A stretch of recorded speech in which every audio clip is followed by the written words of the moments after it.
Well, Natural Resources Wales is a big and important body.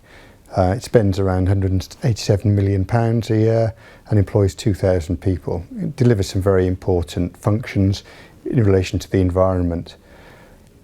It was established by the Welsh Government, and what our report really does is give some assurance to NRW itself and to its wider stakeholders, including the Welsh public, that the arrangements that NRW has put in place since it was established are operating reasonably effectively.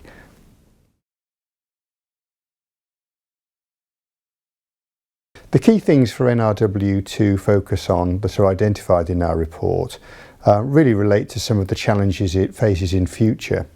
Those are around how it manages with less resources and also taking on new responsibilities.